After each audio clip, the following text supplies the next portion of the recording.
यति राम्रो बाटो कहाँको होला थाहा छ कि छैन? घुम्न जाने होइन त? हेलो एभ्रिवान, तपाईहरुलाई मेरो युट्युब च्यानलमा स्वागत छ। म रविन गुरागाई इन सर्ट आरजी। साथीहो, आकाशमा दुईटा घाम लागे जस्तो ज्यादै गर्मी थियो र यो गर्मी छल्नलाई म चिसो ठाउँको खोजी गर्न बाहिर निस्किएँ। तर निस्किने बित्तिकै सेमसेम पानी पर्न थाल्यो। खाने मुखलाई जुङ्गाले छेक्दैन भने चाहिँ म पनि मेरो बसन्तीलाई लिएर लागे दमकको एकदमै नजिकैको पर्यटकीय स्थल चपेटीतिर।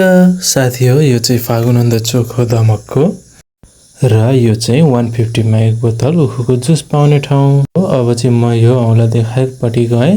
साथी हो, अलिक अगाडि पुगेपछि दमक अस्पताल आउँछ र दमक अस्पताललाई कट्दै म अगाडि बढेँ र होटल मिक यो जुन देखिरहेको छ यो चाहिँ मिक होटल हो। दमकको 3 स्टार होटलको रूपमा गनिन्छ। यो हुँदै म पुगेँ फन पार्क। फन पार्कबाट पनि म नरोकी अगाडि बढ्दै यो सिंहदरबारको जस्तो गेटलाई पनि कट्दै म पुगेँ बेलडाँगी। यो ट्रक आउँदै गरेको बाटो अथवा यो ट्याक्सी जाँदै गरेको बाटोतिर हामी गयौँ। यो बाटो चाहिँ हो दमकदेखि लारुम्बा जाने बाटो। 400 मिटर जति अघि बढेपछि आउँछ फेरि कच्ची बाटो।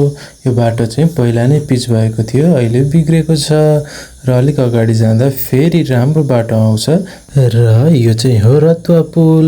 साथीहरू, हामी यहाँबाट फेरि अगाडि बढ्दै जान्छौँ। हेर्नुस् त कति राम्रो दृश्य देखिएको। त्यहाँबाट पनि अगाडि बढ्दै जाँदाखेरि साथी हो हामी पुग्छौँ यो ठाउँ जसलाई चाहिँ हामी भन्छौँ 0 पोइन्ट, जहाँ चाहिँ यो घर टहराहरू बनिएको हामी देख्छौँ। यो चाहिँ होटलहरू हो जहाँ चाहिँ चटपटे सेकुवा जस्ता खानेकुराहरू मिठो मिठो तरिकाले बनाएर बेच्ने गरिन्छ। अब चाहिँ हामी यही बाटो अगाडि बढ्छौँ।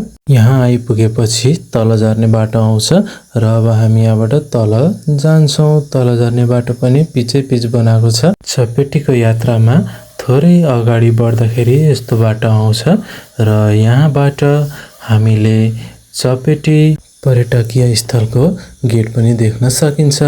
यसरी करिब 9 किलोमिटरको यात्रापछि हामी इलामको चुलाचुली गाउँपालिका अन्तर्गत पर्ने चपेटी स्थलमा आइपुगेका छौँ। वरिपरि पहाडले घेरिएको छ र यहाँको यो पर्यटकीय क्षेत्रमा धेरैजना मानिसहरू आवत जावत गर्ने गर्छन्।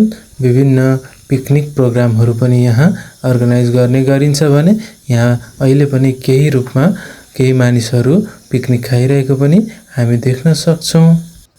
चपेटीको आकर्षण भनेको स्वच्छ वातावरण, चारैतिरको हरियाली, डाँडा, खोला र यहाँ स्थित झुलुङ्गे पुल हो। करिब 3-4 वर्ष अगाडि आउँदाखेरि बेलडाँगीबाट यताको बाटो सबै बिग्रेको थियो भने अहिले धेरै राम्रो भएको हामीले पाएका छौँ। साथी हो, अलिक माथि गए पछाडि हामी अब चाहिँ झुलुङ्गे पुल नजिकै पुग्न आँट्यौँ र यो चाहिँ हो हाम्रो झुलुङ्गे पुल। अब यहाँदेखि वरिपरिको दृश्य हेरौँ है त।